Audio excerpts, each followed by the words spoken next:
Hello दोस्तों, जय श्री श्याम।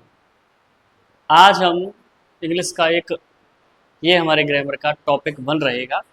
इसी प्रकार की वीडियो आपको आगे मिलती रहेंगी। जो हमारा सिलेबस होगा वो हमारा सिलेबस बेसिक से शुरू होते हुए एडवांस तक जाएगा। पूरा सिलेबस आपका बेसिक से एडवांस तक जाएगा और इसमें आपको इंग्लिश की क्लासेस के साथ साथ अन्य क्लासेस भी मिलेंगी। आज का हमारा जो फर्स्ट टॉपिक है वो आज हम शुरू करने वाले हैं। सबसे पहले हम आपको बताना चाहेंगे इंग्लिश, यानी क्योंकि इंग्लिश के बारे में ही हम क्लास शुरू करने वाले हैं, तो हम इंग्लिश के बारे में जब शुरू करने वाले हैं तो देखिए, इंग्लिश जो है वो न केवल एक लैंग्वेज है, यानी इंग्लिश न केवल एक लैंग्वेज है बल्कि ये एक सब्जेक्ट भी है। यानी लैंग्वेज कहें तो हम भाषा और सब्जेक्ट कहें तो विषय। हमारा जो टॉपिक रहेगा वो पूरी तरह से सब्जेक्ट पर बेस है, क्योंकि हम लैंग्वेज की बात नहीं कर रहे। तो अगर हम लैंग्वेज की बात करें तो उसको तो हम नहीं बताएंगे यहाँ पर, क्योंकि हम एकेडमिक सेशन दे रहे हैं। अगर सब्जेक्ट की बात करें तो इसे हम दो भागों में डिवाइड कर सकते हैं, बुक्स एंड ग्रामर। और हमारा जो स्टार्टिंग रहेगा वो आपको बता दें, हम सबसे पहले हम शुरू करने वाले हैं ग्रामर को। अब ग्रामर में अगर हम बात करें तो मैं आपको बताना चाहूँगा कि ग्रामर यानी व्याकरण जो हम शुरू करने वाले हैं उसको बिल्कुल बेसिक से शुरू करेंगे, बिल्कुल बेसिक से। और बेसिक से लेकर के हम कहाँ तक उस ग्रामर को ले जाएंगे, अपनी एडवांस लेवल तक ले जाएंगे। लेकिन ये स्टेप बाय स्टेप होगा, धीरे धीरे, जिसमें आपको बेसिक छोटी से छोटी, यानी हम कहें छोटी से छोटी आपको जानकारी दी जाएगी और उसे कहाँ पर पहुँचाया जाएगा, एडवांस लेवल पर। बात ये थी कि ग्रामर की अगर हम डिवाइडेशन करें, अगर हम ग्रामर को डिवाइडेशन करें तो आप समझ सकते हैं ग्रामर को तीन भागों में डिवाइड किया जा सकता है। एक होता है बेटा ऑब्जेक्टिव, दूसरा टाइप होता है इसका बेटा डिस्क्रिप्टिव, और तीसरा टाइप होता है बेटा इसका अप्लाइड। मैं मानता हूं आपको पता होगा, नहीं पता है तो आप ध्यान दीजिएगा। तो हमने बात की कि इसको हम तीन टाइप में डिवाइड कर सकते हैं। एक होता है objective, descriptive and third one is applied. What is type of adjective? That is वैकल्पिक। यानी हमारे जो क्वेश्चन पेपर होते हैं, कई ऐसे क्वेश्चन पेपर होते हैं जिनमें ये एरर के रूप में आते हैं, गैप फिलिंग के रूप में आते हैं। यानी क्वेश्चन ग्रामर के जो पॉइंट है वो गैप फिलिंग के रूप में आते हैं, करेक्ट फॉर्म जैसे उसको फिलिंग के रूप में दिया जाता है, सेंटेंस इंप्रूवमेंट भी हो सकता है। तो ये छोटे छोटे जो ग्रामर के पॉइंट है उनका क्वेश्चन जो है ऑब्जेक्टिव टाइप में चेंज कर दिया जाए, या तो चूज करने के लिए या फिल इन द ब्लैंक्स के लिए। ठीक है। डिस्क्रिप्टिव में क्या होता है, इसको अगर अर्थ से समझें तो वर्णात्मक। इट मीन्स कि ऐसी ग्रामर के पॉइंट जिनको हमें एज अ लिखना पड़ता है, बिल्कुल ग्रामर के पॉइंट को नहीं लिखना पड़ता है, मतलब with the help of grammar point we write such as ऐसे, report, paragraph, short story, diary writing. ये सारे टॉपिक इसमें आते हैं, हमारे डिस्क्रिप्टिव में आते हैं। अगर हम तीसरे टाइप की बात करें वो होता है हमारा आवेदात्मक। आवेदात्मक का मीन्स होता है कि वे ग्रामर के पॉइंट जिन्हें हम अप्लाई करते हैं, जिन्हें हम क्या करते हैं, अप्लाई करते हैं। कहाँ के लिए अप्लाई करते हैं बेटा? जैसे ईमेल हुआ, नोटिस हुआ, आपका लेटर हुआ, एप्लीकेशन हुआ, ये सारे हम इनको अप्लाई करते हैं। अच्छा, इससे आगे चलते हैं। तो अब हम शुरू करने वाले हैं ग्रामर का टॉपिक। और ग्रामर का टॉपिक सबसे पहला एंड इजी रहेगा हमारा, जो सबसे इजी है, मैं मानता हूँ हर बच्चा जानता है इसको, वो है हमारा अल्फ़ाबेट। अब अल्फ़ाबेट की बात करने वाले हैं तो शुरुआत करते हैं अल्फ़ाबेट से ही। कितना सरल टॉपिक है ना? ये होता है बेटा अंग्रेजी वर्णमाला। यानी अल्फ़ाबेट क्या होता है? अंग्रेजी वर्णमाला। अल्फ़ाबेट अंग्रेजी वर्णमाला है सर, इसको क्यों बता रहे हैं? अभी आप देखते जाइए। इसमें होते हैं बेटा 26 लेटर्स, या इसे कह सकते हैं हम A to Z तक जो लेटर्स होते हैं, लेटर्स को हिंदी में बोलते हैं बेटा अक्षर, यानी अल्फाबेट अंग्रेजी वर्णमाला। इट मीन्स इसमें कितने लेटर होते हैं बेटा? 26। कितने लेटर होते हैं? 26 लेटर होते हैं, जो कहाँ से स्टार्ट होता है? ए से लेकर के जेड तक स्टार्ट होता है। अब बेटा दूसरी बात करते हैं कि अल्फ़ाबेट का जो डिवाइडेशन है, अगर हम अल्फ़ाबेट को डिवाइड करें तो अल्फ़ाबेट का डिवाइडेशन है बेटा, वो हम आपको बताते हैं। एक है बेटा वॉवेल, जिसे हिंदी में बोला जाता है स्वर, और एक होता है बेटा कॉन्सोनेंट, जिसे बोला जाता है व्यंजन। सर क्या पढ़ा रहे हैं आपको? वॉवेल, स्वर। देखिए अब हम बात करते हैं इसके बारे में कि जो वॉवेल्स होते हैं हमारे, जो हम इसकी बात कर रहे थे, ये हमारे जो वॉवेल होते हैं, इनको भी हम दो भागों में डिवाइड करते हैं बेटा। मैं आपको बता दूं, इनको भी हम दो भागों में डिवाइड करते हैं। कौन कौन से भागों में डिवाइड करते हैं, यहाँ पर शुरुआत करते हैं। तो देखिए हमारा पहला है वॉवेल्स में स्वर, बताया था आपको हमने, ठीक है। वॉवेल में पहला है सेमी वॉवेल्स। क्या है हमारा बेटा? Semi vowels. दूसरा इसका जो टाइप होता है वो होता है मेन वॉवेल्स। दूसरा टाइप क्या होता है बेटा? Main vowels. सर क्या बताना चाह रहे हैं आप, हमें ये बताइए। चलिए, वॉवेल्स आज तक हमने सुना है कि हमारे 5 वॉवेल्स होते हैं, ए ई आई ओ यू। मैं ये नहीं कहूँगा ये गलत है, गलत नहीं है। ये जो 5 वॉवेल्स हैं, ये बेटा मेन वॉवेल की कैटेगरी में आते हैं। ये जो 5 वॉवेल्स हैं, ए ई आई ओ यू, ये मेन वॉवेल की कैटेगरी में आते हैं। ठीक है जी, समझ गए। अब क्वेश्चन है, why do we choose only 5 letters, यानी हम केवल 5 ही अक्षर क्यों चुनते हैं? किसमें? वॉवेल्स में। तो अगर आपने देखा होगा, जो हमारी वर्णमाला होती है आ से अगर हम देखें बड़ी ओ तक, तो ये जो मात्राओं के लिए लगाया जाता है, यानी जिनसे हम मात्राएं लगाते हैं, वो मात्राएं लगाने के लिए इन्हीं 5 लेटर्स का यूज किया जाता है। दोबारा समझ लीजिए, वॉवेल स्वर, यानी अगर हम मात्रा लगाते हैं तो इन्हीं के यूज से लगाते हैं। जैसे कि हम थोड़ा सा बताना चाहेंगे अब, A, double A, I, double E, etcetera. तो जो हम आ से ओ तक की मात्राएं लगाते हैं, वो इन्हीं के द्वारा लगाई जाती है। आगे बात करें तो देखिए, आगे मैं आपको बताऊं कि अब मैंने लिखा था बेटा, ध्यान से देखा हो आपने, आ से बड़ी ओ तक लिखा था, लेकिन आगे भी है, एक है ये और एक है ये, यानी ये दो मैंने आपको नहीं दर्शाए इस बोर्ड पर। उसका रीजन है, ये जो दो हैं, ये दो लेटर से मिलकर बने। दो लेटर कौन कौन से? यानी अब हम पहुंच गए हैं सेमी वॉवेल्स पर। सेमी वॉवेल्स क्या होता है बेटा? सेमी वॉवेल्स होता है जिसमें, मैं आपको डिवाइडेशन कर रहा हूं, जिसमें एक होगा हमारा मेन वॉवेल, जिसमें एक होगा मेन वॉवेल और एक यूज किया जाएगा कॉन्सोनेंट। इन दोनों को जब प्लस कर दिया जाएगा, तब एक मात्रा लगाने के लिए एक नया लेटर क्रिएट होगा, जैसे कि ए और एन, ए और एच। ये वाले जो बनते हैं, ये कहलाते हैं सेमी वॉवेल। समझते हैं आगे? हमने लिखा PLAY, इसको पढ़ते हैं बेटा प्ले। अब यहाँ पर आप देखोगे इस ए की मात्रा को, तो ये किससे मिलकर बना है? ए और वाई से मिलकर बना है। ऐसा ही एक और लेते हैं, नो, ये किससे मिलकर बना है? OW से मिलकर बना है। तो यानी जिसमें एक मेन वॉवेल होगा, एक कॉन्सोनेंट होगा, उन दोनों को यूज करके, उनको दोनों का प्रयोग करके मात्रा लगाने के लिए एक नया वर्ड बनाया जाता है या नए मात्रा लगाई जाती है, तो उसके लिए हम इसका यूज़ करते हैं। ऐसे वॉवल कहलाते हैं सेमी वॉवल।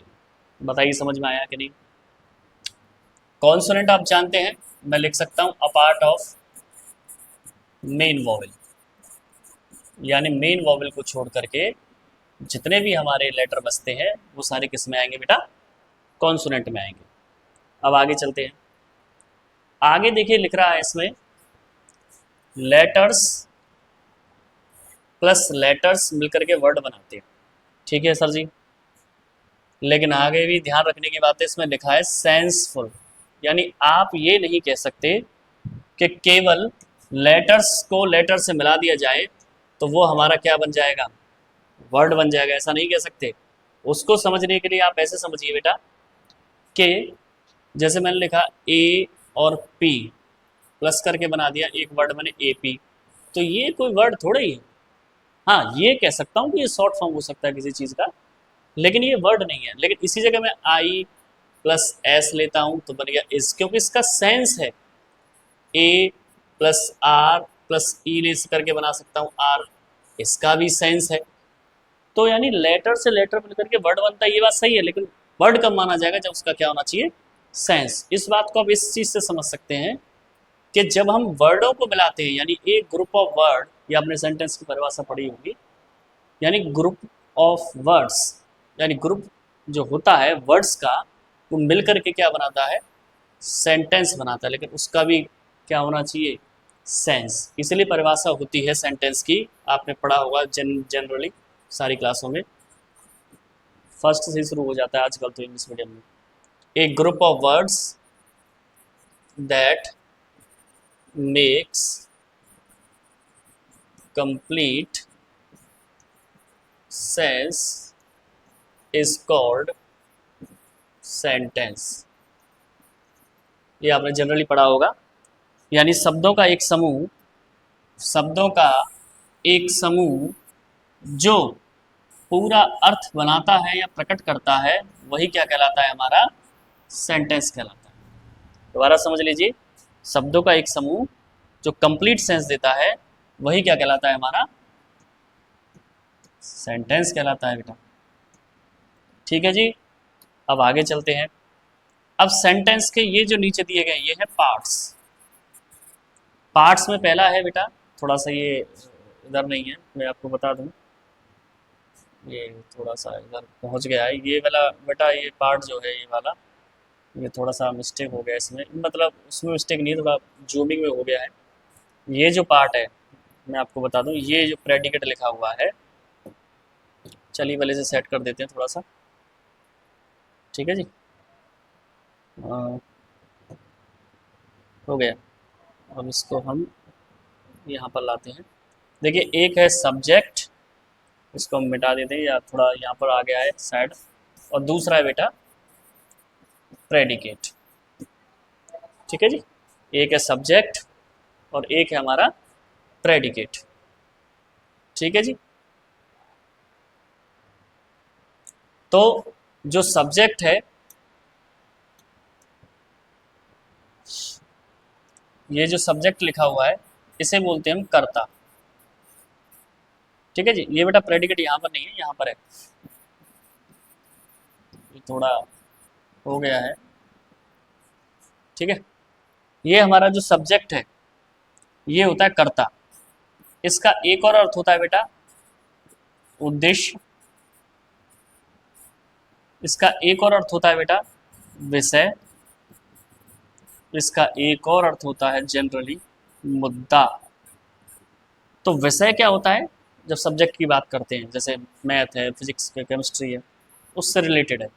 और ये जो कर्ता लिखा हुआ है, ये कर्ता, ये बात होती है किसकी, जो सेंटेंसेस में वर्क यानी कार्य करता है, that does the work in sentence is subject.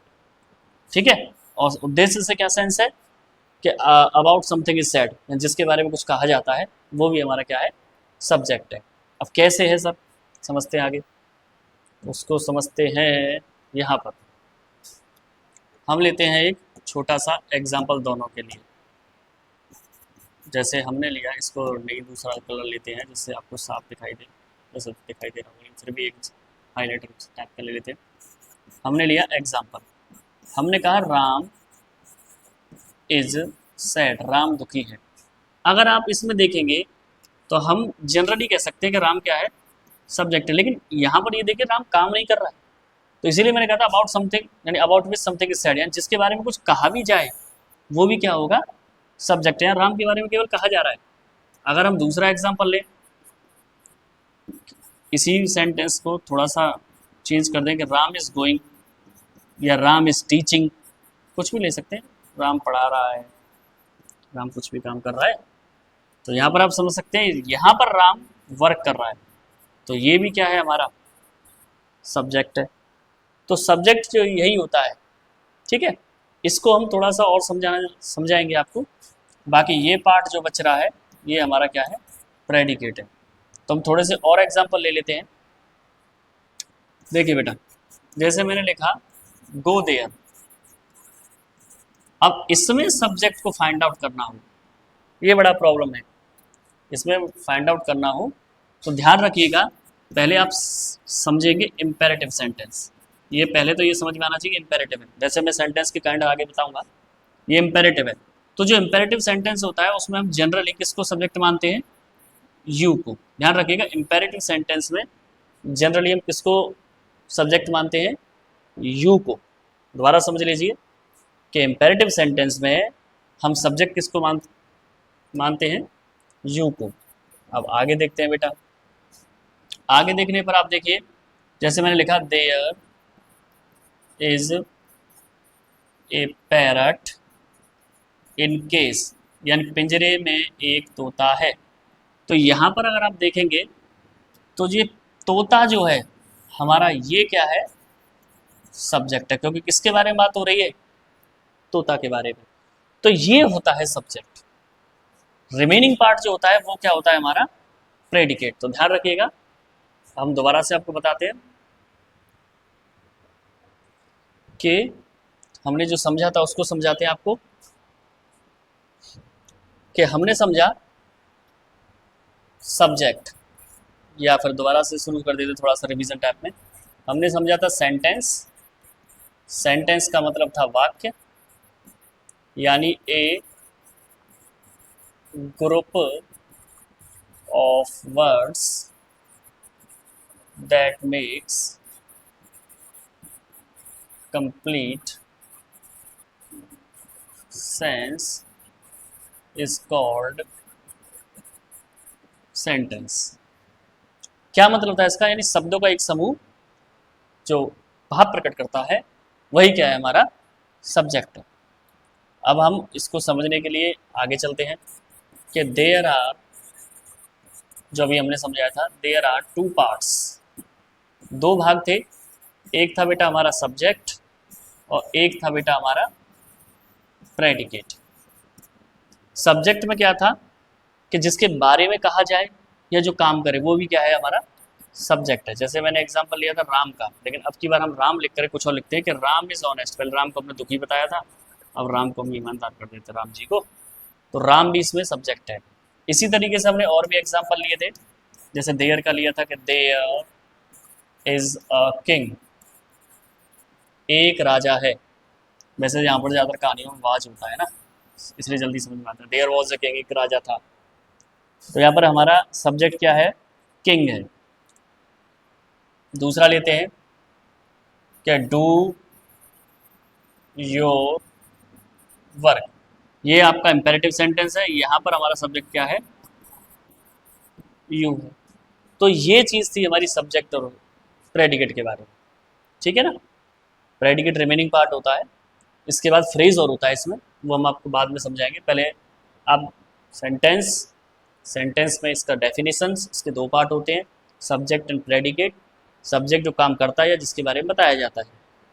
इसके अलावा जो काइंड्स ऑफ सेंटेंस है उसके लिए हम आपको अगले वीडियो में मिलेंगे। तो हमारे चैनल पर बने रहिए। थैंक यू, और इसको सब्सक्राइब कीजिए, बेल आइकन दबाना बिल्कुल ना भूलें, जिससे आपके पास नोटिफिकेशन आते रहे। चैनल को सपोर्ट करिए, क्योंकि आपका सपोर्ट चैनल को आगे बढ़ाने में हमारी सहायता करेगा और हमें हिम्मत देगा। जय श्री श्याम।